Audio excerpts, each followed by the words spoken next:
weltare ɓiɓɓe fulɓe andu diine maɗa fedde heblo sukaɓe afrique weltare tv takkusan yoni to lek seyba gorgol to bele ndendi to ganki to wuuro djibi alpha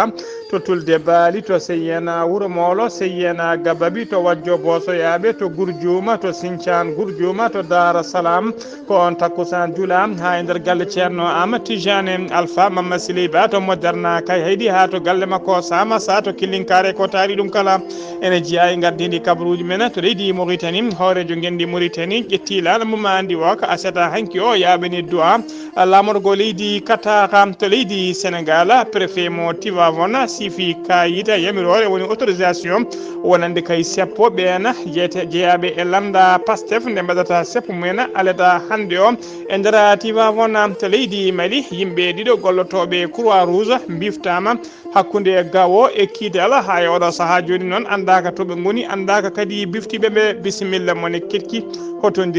hotodirte joni joni piren pacciren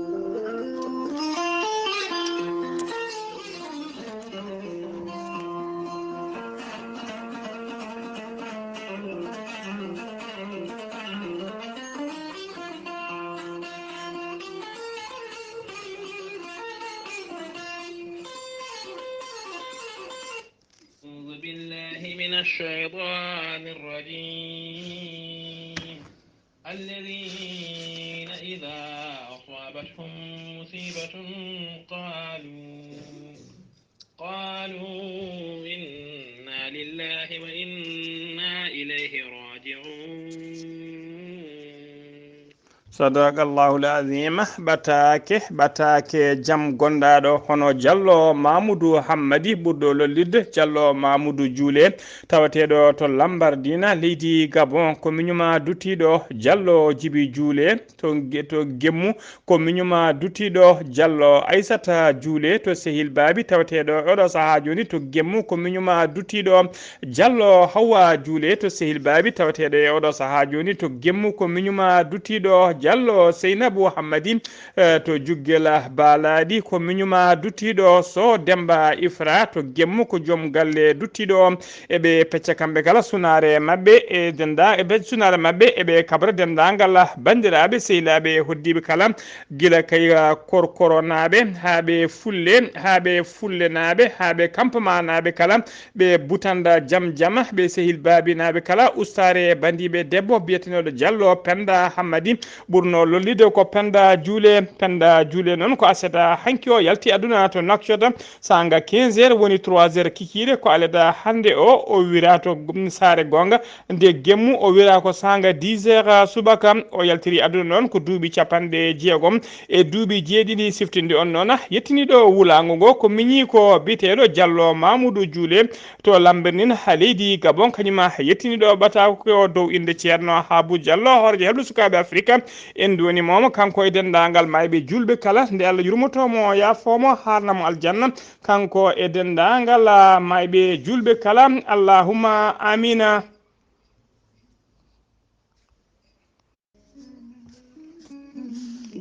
ceerno Djiby Sy ko witti yanke leɗɗe ko safri yanke safruji fina tawa ceerno Djiby Sy ko jaaɗiɗo ɓalawal e danawal kala labdo reedu mala ɗumune ceerno Djiby Sy ne safra rafiji kewɗi ɗi jiida cirol ceerno Djiby Sy ne jogui leɗɗe fannuji tati hen fannu goto sa hutoriɓe ɗum fodde sappo e tatere fina yaltema ha laaɓa fannu ɗiɗaɓo o ko sappo e jeenayyi rafi safrata fannu tataɓo o ko fodde temedere rafi ma yaltema ha laaɓa waddete koye gawri samme walla gawri ndemiri ceerno Djiby Sy ne safra rewɓe ronkuɓe sowade rewɓe dartoraɓe rewɓe ustoraɓe ndewagu kala ceerno Djiby Sy ne yawrana worɓe ustoraɓe gorago e yawɓe yitade koye mumen e on fannu mo jogui leɗɗe biyeteɗe muuɗa hirda noon ko yeddi ƴeewa ko joni joni muuɗa jiiya hoorema hano hannirta ni ceerno Djiby Sy ne andina dendagal kilne mum kadi omo jogui leɗɗe ummiɗe to leydi Mali kesi pulla cafroje rafiji kewɗi guila rafiji gorago ha e rafiji ustoraɓe ndewagu kala e wonduɓe estomac so tawi a hutorima ɗe leɗɗe kala ko ñamanoɗa tampinma walla ko jaranoɗa tampinma ma wattu ñamde jara hano hannirta ni ceerno Djiby Sy ko labde reedu malaɗo wune sa yannama ka miskino safruma ha mbiya wen taw hay mbuɗa yoɓani so wona wonduɓe rafiji ɗiɗi woni mo seydneji baknidi hoore mum ha habba walla on jano borogal ceerno Djiby Sy ne jogui pegge usula ɓeydoje arsigaji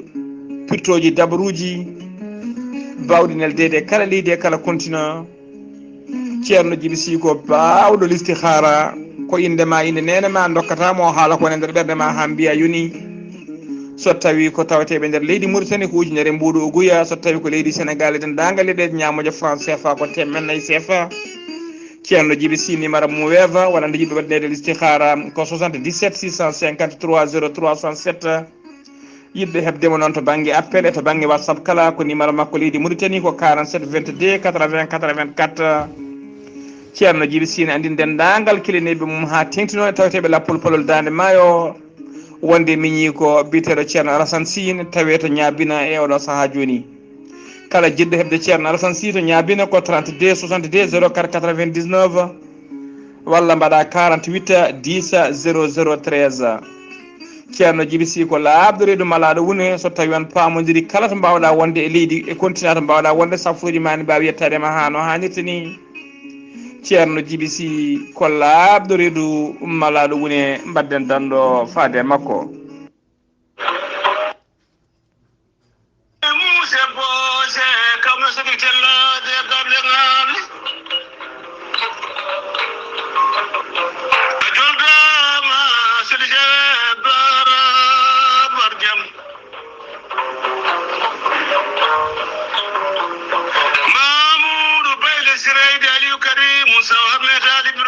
Calil Mbayla sukki ɓuuɓi yiyata nangue wiyete noon ko bijouterie Concorde bijouterie Concorde are dow moɗona onon yiɗɓe kanŋe e haalisa ko baylo tafowo ngana keptinaɗo e golle mum nunɗuɗo joɗɗo jungo so tafanima a liggue dande ñallata ko yeɓede Mamoudou Baylel Sy gorko mo mbolo yila tafowo ngana keptinaɗo hande o guddiɗo mbayla yaaduka jamanu inniraka bijouterie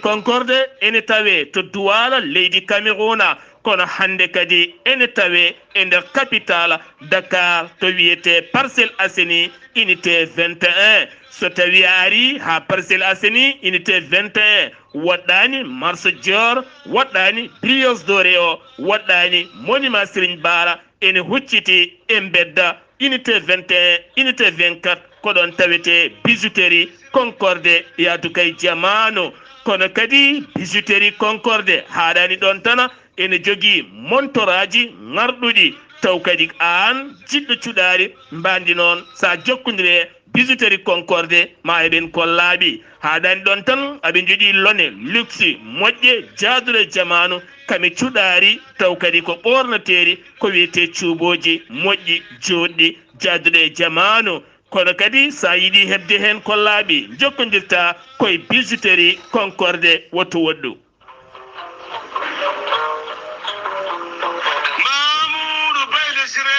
mbaɗata ko 00 221 77 703 83 97 walla mbaɗa 78 343 65 83 numéro ji ɗiɗɗi kala aɗi mbaɗi WhatsApp so Douala leydi Camerouna so tawi kadi ko Dakar lamorgo leydi Sénégal bijouterie Concorde e dow moɗona tafanma kanŋe tafanma haalis yaada e jamanu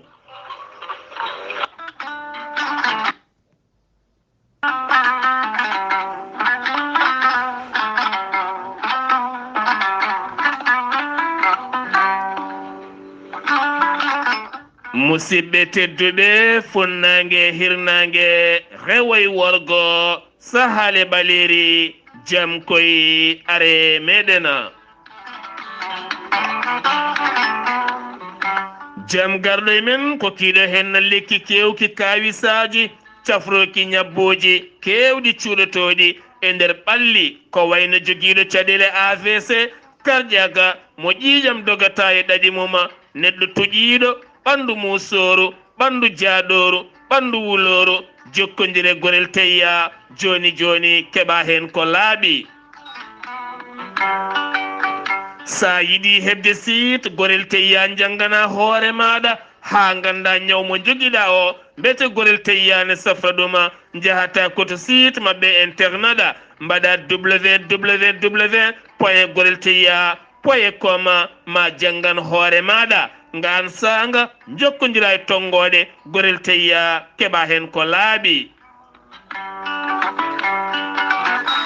so tawi koto Italie gonɗa jokkodirta koye ceerno Abouli mbatta ko plus 39 339 85 66 739. so tawi koto Espagne gonɗa jokkodirta koye Boy Amadou Touré mbatta ko plus 34 643 29 22 96. so tawi koto Centre Afrique gonɗa jokkodirta koye Ibrahima Diallo mbatta ko 00 236 75 50 75 08. so tawi koto États-Unis de Amérique gonɗa jokkodirta koye Aboussa Kawral Fouta Business plus 1 34 77 01 56 77. so tawi koto leydi France gonɗa jokkodirta koye Harouna Ngayda mbatta ko 00 mbatta ko 00336 50 99 64 43. musidɓe tedduɓe mbaddene dando faade gorel teyya cafloro ɗena.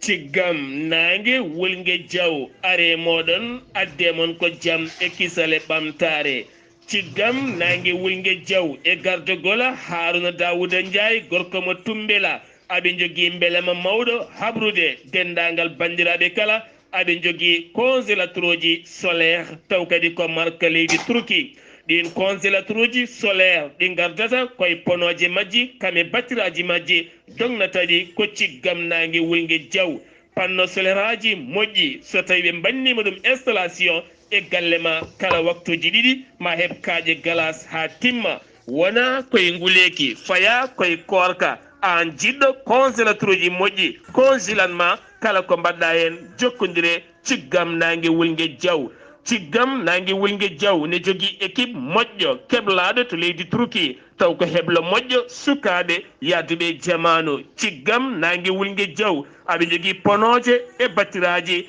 taw kadi ko panno solaire aji ɗi marque Turquie kame Allemagne kala. sa jokkodire ciggam nangue wulgue diaw maɓe mbaɗane installation e gallema so woyduma so forage ma no jiɗirɗa kala keɓa ndiyam timmuɗam hayso tawi woyduma ko 100 métre. ciggam nangue wulgue diaw aɓe jogui congélateur uji frigo ji téléji lampaji kala hen ko miijiɗa sa jokkodire ciggam nangue wulgue diaw maɓe mbaɗane installation kala no jiɗirɗa keɓa an jeeyi posma kamɓe jeeyi doole mabɓe. sa yiiɗi jokkodirde ciggam nangue wulgue diaw tongode leydi Sénégal mbatta ko 00 221 77 566 40 22. on numéro ne waɗi WhatsApp walla mbaɗa tongode leydi Mauritanie 00 222 46 97 84 75. musidɓe tedduɓe korkari koye nguleki faya ciggam nangue wulgue diaw ene jogui congélateur uji solaire badden hen dando taw ko nangue dognata ɗuma. kettude kaburuji mon e ɗemngal pulaar Afrique, Asie, Europe, Amérique, Moyen-Orient, Océanie. jam ñalle moon musidɓe tedduɓe heɗen gone dewo joyiya lewru mbooy hitande ujunnaji ɗiɗi e nogas e tati habaruji moon e ɗemgal pulaar e sawta he ko musidɗo moon sehil moon Ghalii Abuu Bah to karallagal ha mbawon yiide en to banggue nate ɓosoje ko miñi men sehil men Saydou Abou Bah ko adi kabaruji men noon jayde weltare ɓiɓɓe fulɓe andu diine maɗa ene fecca sunare mum e dendagal ɓesgu likseɓe naɓe kala ha tengti noon e galleji kan hanɓe jaltugol aduna hono bani men debbo dendime meɗen biyet bandi men debbo denɗi meɗen biyetnoɗo kana huleya modi kana huley modi noon ko ñalawma hande o ko subaka hande o yalti aduna to wuuro men Nouadhibou lobbudu yurmede e oɗo saaha joni goski nana e lawol o wirete koto likseyba gurala yero en dunima dendagal ɓesgu makko ɓesgu makko kala en dunima kana docteur kana Oumar ko noon kadi e kan Amadou Hammadi e dendagal galleji kananɓe kala eɗen mbiyande Allah yurmotomo yafomo harnamo aljanna kanko e dendagal mayɓe julɓe kala allahumma amina habaruji men ɗemngal pulaar to leydi Mauritanie pudorɗen Mohamed Cheikh El Ghazouani hoorejo gendi Mauritanie o ƴetti lana makko diwoka asata hanki o subaka law o yaɓini tigi o ummima Nouakchott o yaɓini to Doha lamorgo leydi Qatar nayumo toon noon ko tawtoriyede batungu fedde Nations Unies waɗat toon taw ɓe mbaddat ɗum koye leyɗe moins développé woni leyɗele leyɗele ɗe ƴellitaki kay no feewi ko batu ngu no batu noon wattowo lawol joyɓiwol woni 5e édition ko batu noon ngu weɓani tawtorede saabu kala duuɓi sappo ko lawol gotol ngu waɗata ɓe nguna batu noon ko joɗade kay ƴettude peeje kay e miijoji gam yidde kay wallude e ƴellidde ɗen leyɗe dofolle ha joni kabaruji men ɗemgal pulaar to leydi Mauritanie ha joni cour criminel des cour digma joyrate ko suudu ñawirde wite noon ndu joɗinoma ñande 1er mars 2023 ndu gonɗen ɗu ɓe ñaawi noon biyeteɗo Bezeid Mohamed Heibat omo yara duuɓi 63 o ñawama noon o ñawira ko nangude neɗɗo kay taw nanguir ɗum ko kalifani woni maccugagu ɗum noon omo gollina ɗum tawi alda e jobdi kono wona duuɓi sappo komo gollina ona tawi kadi ko omo golli noon duuɓi kewɗi no fewi tawa omo golli ɗum tawi alda e jobdi omo nanguir ɗum no maccuɗo makko ni ko ɗum saabi noon o ñawama taƴanama duuɓi sappo e kaso tawa kadi ko ferme woni 10 ans de prison ferme duuɓi sappo mo lelo e kaso e wondude kadi amende mo 5 millions taw ko haalisa oguya ene hawra 12 500 euros kadi omo rokka 10 millions di guya woni 25 000 taw ko haalisa euro ɗum ko compensation faade kay e on mo nanguirno maccugagu biyeteɗo Mohamed Wula Lagdaf jaro duuɓi 54 mo nangi kay omo nanguiri ɗum no maccuɗo makko ni omo gollini ɗum duuɓi kewɗi no fewi tawi alda e jobdi fodde duuɓi nogas ko wone juuɗe makko komo gollini ɗum ko wone juuɗe makko Wula Lagdaf noon jeeya koto wuuro witengo jiggini kono noon o nawi ɗum koto nokku to gollinta ɗum to noon ko temedde ɗiɗi walla ko ujunnaje 2 kilométre hakkude muɗum e wuuro mum jiggen ni to jeeya to kadi o wonda taskama tigui on wonano karɗo cellal no fewi to banggue hakkille ko ɗum saabi kala o ɗum saabi noon kanko Bezeid Wul Mohamed emo gollinamo omo torlamo waɗamo kala ko haaja e makko no holir kaya ONG SOS esclavage ko ONG esclavage noon kañum portuno plainte dari kadi ha ñawore nde wawi rewde lawol ɗum wonno ko guila ñande jeenaya lewru février mayno ɗum ko guila nden Ben Zayed Wula Mahmoud on nawa juuɗe nawa to yesso procureur de la république mo tribunal des oirat ONG OS esclavage noon ko kañum tigui nanguinimo avocat dari hen haw heeɓi haqqe makko hano hannirtini ha joni ko leydi Mauritanie keddoɗen coalition vivre ensemble ko diɗɗal landaji lunda ngal kan Hamidou Baba yo welede Allah wone makko ardino kañum e oɗo saaha joni ngal diɗɗal landa ene tawe tigui e gartigu ba Amadou Alassane landa diɗɗal landa ka noon en tawi yirinde mawde no fewi oɗo saaha kala ono hoorejo landa ka noon o ƴetti kuulala taw ko kuulala riwde yimɓe tato noon yimɓe tato ɓe itti ɗumen e postoji mumen ɓe gardino e nder landa e dow ha landa ka e dow landa ka tawi kadi koye mbaadi negol woni ko wiyete mesure disciplinaire ɓena goni noon hono biyeteɗo Ba Mamadou Moustapha on ko membre commission exécutif wondude goɗɗo ne wiye Ba Abou Bakri on ko membre permanent e goɗɗo ne wiye Bala Mamadou Jafara on ko coordinateur landaka e nder région de Brakna Ba Amadou Alassane kañum arti landaka holliri tigui wonde ɓe ndiwira ko wasdeɓe kayya ko ɓe ndiwira ko wasdeɓe jogade kay comportement moƴƴo e nder landaka e wasdeɓe nehade o holliri kadi ko article 9 woni article 9 e règlement intérieur landaka ko ɗum woni ko yene mabɓe kay haɓe mbawi ittede e postoji mabɓe ha joni ko leydi Mauritanie keddoɗen CNC woni centre national de cardiologie ko suudu safridu tawatedu kay e nder leydi Mauritanie to Nouakchott ɓe kolliri noon wonde ɓe usti 50% woni feccere e jaru ko ɓe mbaɗiranno opération ngaji hono opération mo ɓe mbiyata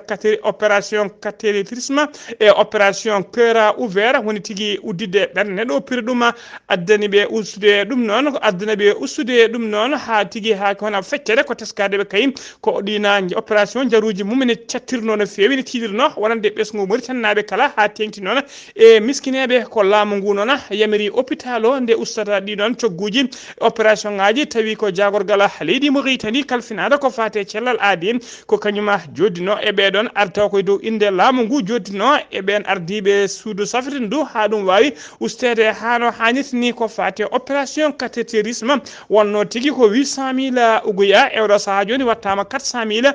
uguya so tawi noon ko opération cœur ouvert wonno ko 1 800 000 ɓe itti 1 million e oɗo saaha joni heddi ko 800 000 uguya ustugol gundugol cugguji ɗiɗo opération ngaji noon ene jeeya programme horeji leydi ndi ɗi o inniri mais priorité CNC woni tigui centre national de cardiologie ko établissement public o tafa ko guila 18 janvier 2009 par décret numéro 2009-004 du 18 janvier 2009 ha joni kabaruji men ɗemngal pulaar sen ummima to leydi Mauritanie ko to leydi Sénégal paaɗen to leydi Sénégal teskama tigui 16 camion taw ko camion Sénégal naɓe dimduɗi ha teddi matériel militaire nana mboloki joni kene wona lebbi nayyi to kerol leydi Mali hakkude muɗum e to kerol leydi Mali sofreɓe ɓe noon hewɓe mabɓe puɗɗima tampude puɗɗima habde goppi camion ngaji ɗi pati galleji mumen camion dimduɗi demgamaji ɗi noon ɗi dimdi ko autoji taw ko autoji militaire ponnoɗi faade to Sévaré noon ko ɓurgo mawnude tawatengo e nder région de Mopti ene tawe nder hakkude leydi Mali goto e chauffeur ɓe noon ɓe holliri tigui wonde ɓe dimdi matériel koto Dakar e nder camp militaire mo SCA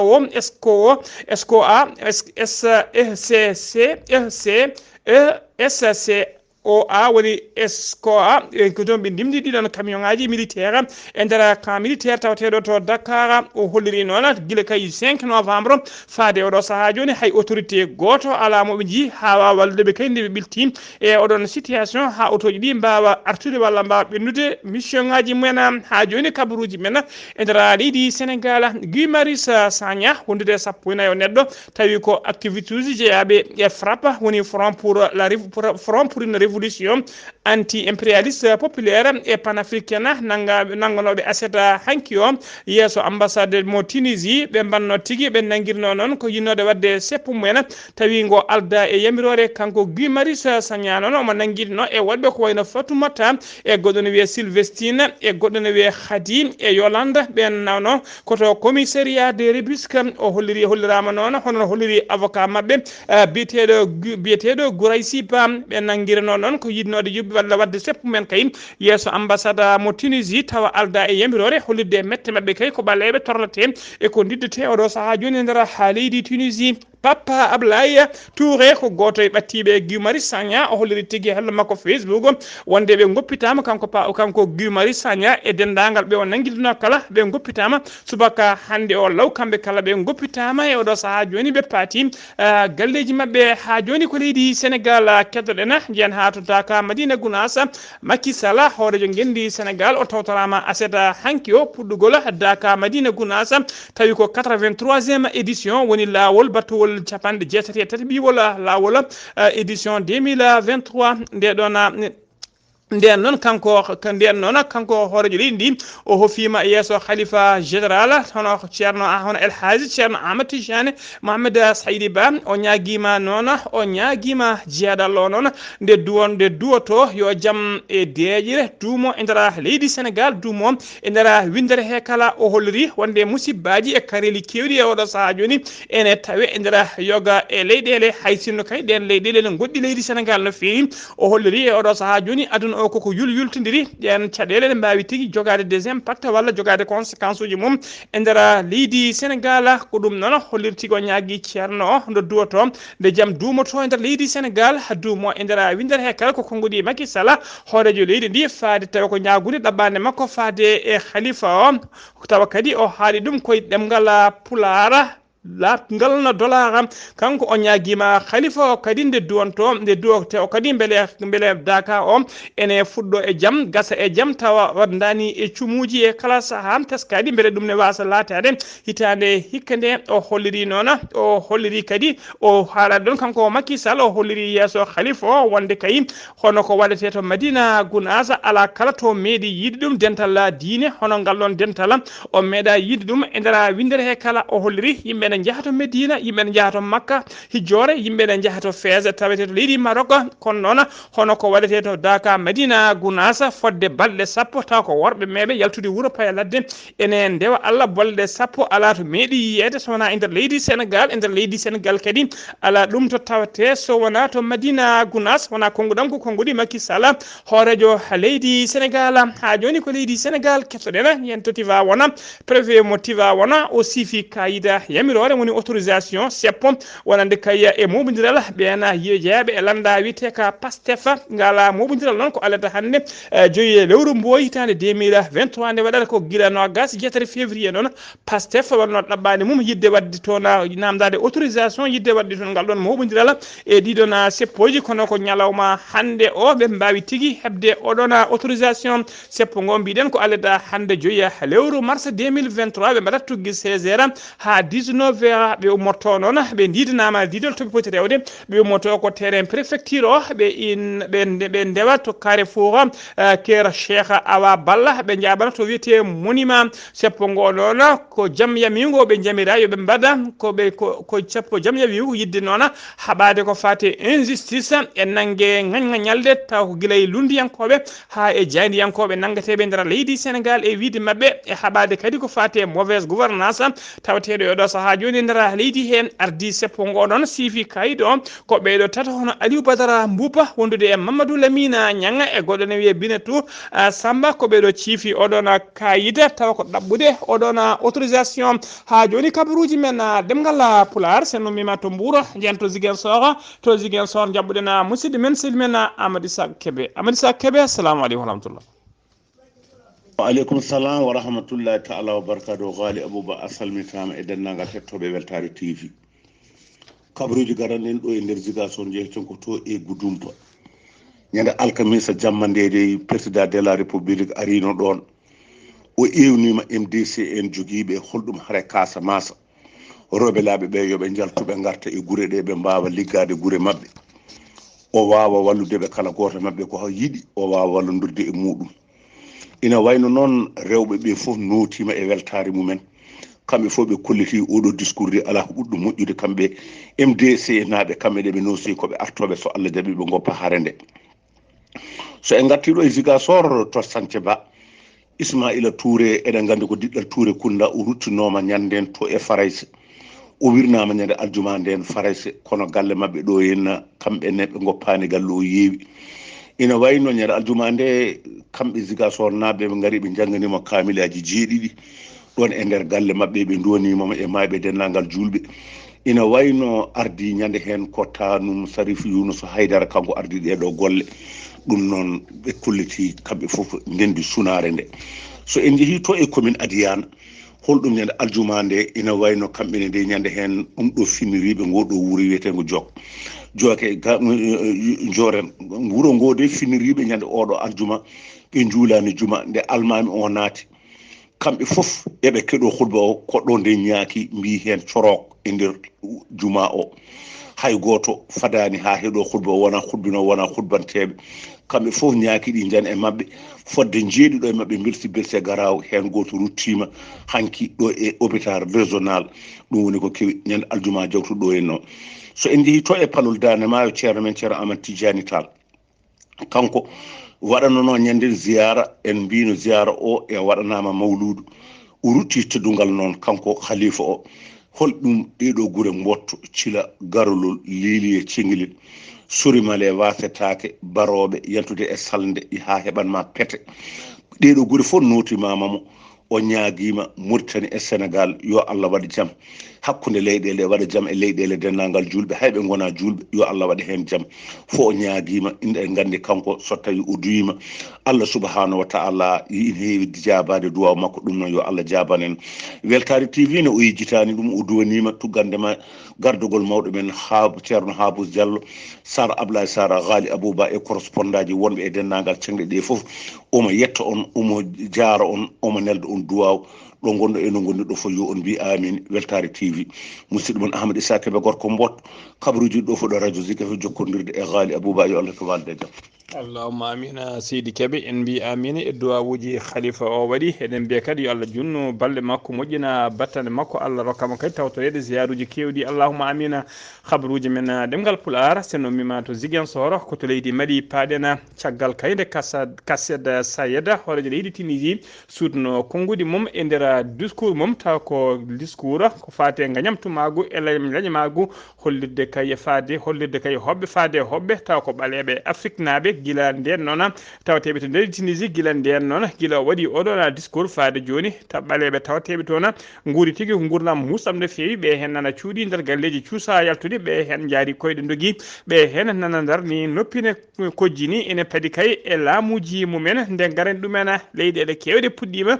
taw ko Afrique naaɓe puɗɗima neldude laade diwoje arande ɓesguji mumen leydi Mali e gardugol colonel Azimi Koïta ɓe keedani hen caggal kamɓene ɓe kolliri tigui wonde ɓe nuldi toon laana diwa ko gadanka fuɗɗima artirde ɓeɗon kay malinaɓe caggal kay nde ɓe mbanno erago tawa erago ko wiide kay kala malinajo tawateɗo nder leydi Tunisie jiɗɗo kay artirede jiɗɗo artude yo windito kay to ambassade mabɓe tawateɗo toon wawa to Tunis wawa winditade toon ɓe garana ɗum hano hannirtini laana diwa ko noon gadanka juurima artiri juurima to Bamako aseta hankinaya lewru mars ko avion ka noon ko leydi avion air Mali ko Eskaya Mali ka addi ka arti ka idi ka juuri koto boowal laade diwoje ngala Modibo Keita e ka jolni temedere e capanɗe nayyi e ka jolni fodde temedere e capanɗe tato e joyo sagata ko ɗum woni malinaɓe fuɗɗiɓe artirede e oɗo saaha joni ɓe tawi to boowal laade diwoje to ene ari jaɓɓade ɓe hono ene ari jaɓɓade ɓe to boowal laade diwoje to ɓe tawi ne ari jaɓɓa yimɓe hewɓe taw ko yimɓe gouvernement e yimɓe hewɓe ardiɓe CNT wondude chef de mission de l'OIM woni organisation internationale des migrations tawateɗo to Mali e woɗɓe ene gaari jaɓɓade ɓe ha joni ko leydi Mali keddoɗen aseeda hanki o naya lewru mbooy hitande ujunnaji ɗiɗi e nogas e tati subaka ko sagataɓe ɗiɗo kañum taw ko gollotoɓe e catala biyetegal e catala organisation biyeteɗo CICR woni tigui comité international de croix rouge kañumen bifta ko sagataɓe joguitiɓe noon ɓe cuwa taw andede kañumen biftiɓe jaadi e mabɓe kañumen biftiɓe jaade mabɓe ɓe bifta noon ko hakkude wuro witego Gawo hakkude mum e Kidala to rewo leydi ndi tolno wuro ɓe bifta ko tolno wuro witego Kasambare ene tawe temedere 10 kilométre hakkude muɗum e wuro Gawongo hakkude mum e wuro Gawongo CICR ko organisation neutre ko indépendante ko impartial tawateɓe nder leydi Mali kene wona joni duuɓi 32 ɓe ummino noon kamɓe biftanoɓe ɓe ummino ko Gawo eɓe jabani Kidala e mbadi mission mabɓe de routine ha ɗo noon so taw andede hola biftiɗoɓe holtoɓe mofta ha joni ko leydi Mali keddoɗen Choukel Kokkola Maïga kañum woni horejo jagorɗe woni premier ministre transition leydi Mali ene o tawtora mo tawe oɗo saaha joni to duwa lamorgo leydi Qatar nayomo toon noon ko tawtoriede sommet ko fate sommet sur les pays moins avancés woni ko mbiyata PMA o suudi toon konngudi noon woni discours makko indra discours makko ko teskiɗen hen ko widemo son excellence monsieur le président de la république de Malawi horejo sommet woni an gaddiɗo leydi Malawi taw kadi ko an woni horejo o nguɗon batu son altesse émir de Qatar woni an gaddiɗo leydi Qatar mesdames messieurs chef d'état et de gouvernement onon rewɓe e worɓe ardiɓe leyɗele ardiɓe gouvernement ji monsieur le secrétaire général des Nations Unies des Nations Unies woni tigi kolare kuubal fedde gotago windere des Nations Unies distingué invité onon invitaɓe kala mesdames et messieurs worɓe heede rewɓe ko ardi foof ko yettude ko ardi foof ko yettinde calminali am calminali tedduɗi ummorade e ɓesgu leydi Mali kala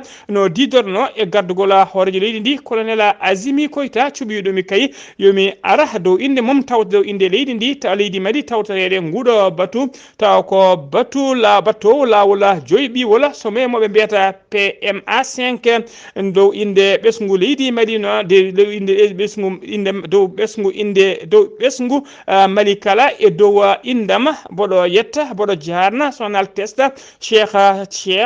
Tammi Ben Hammad Al Thani gardiɗo leydi Qatar jettoram kadi faade e gouvernement faade ɓesgu Qatar naɓe kala faade ɓesgu Qatar naɓe kala e jaɓɓugol e teddungal ɓe mbaɗanimi min e délégation am tugui kay guila min naati leydi ndi faade oɗo saaha joni leydi Mali ene heddi ha joni wadde engagé en eko fati kay hano leyɗe dofolle ɗe ƴellitiri hano hannirta ni guila kay e programme d'action mo Istanbul dimo mbiyata 2011-2020 Mali kadi naatino guila décembre 2011 dans le cadre stratégique pour la croissance e ko fati kay ustugol basala woni catal ngal ɓe mbiyata ngal ɓe mbiyata SCRAP ɗum wonno ko 2012 ha 2017 o haali toon ko heewi kadi gueɗe kewɗe o haali toon taaɓe kewɗe ɗe leydi Mali waɗi e oɗo saaha joni leydi Mali waɗi e oɗo saaha joni e mbadi kay haɓade basal e hollidde kadi wonde guila Allah addi colonel Azimi Koita e gardigo laamu leydi Mali guila nden hollitiki leydi Mali ne ƴelliti no fewi to banggueji foof ha tengti noon to banggue sécurité eno jaam duumiri e nder ha leydi Mali no didorno o holliri kadi ha joni Mali ene heddi e yidde kay yuɓɓinde sumgoji taw ko sumgoji labtuɗi beele kay leydi ndi ene arta à l'ordre constitutionnel woni tigguirto e démocratie ha laaɓa ko ɗum woni ko seeɗa ko juɓuɗen e discours colonel Azimi Koita wonno tigui toon no discours sugel kokala mayga wanno toon to duwa lamorgo leydi Qatar e sa kay ɓe jooɗi oɗo sommet taw ko sommet moɓe mbiyata PAMA 5 musidɓe tedduɓe gasi ha laaɓi ceer ko ɗum ɗo wonno komin tonguno kabaruji men ɗemgal pulaar e sawta he ko musidɗo mon silmona Ghalii Abuu Bah to Ziguinchor ko Amadou Saga Keɓe ene nangani en karallagal ha mbawon yiide en to banggue nete ɓuuro sojo ko Seydou Abou Bah ketki malaki jaam yo jaam Allah jogumi jogo on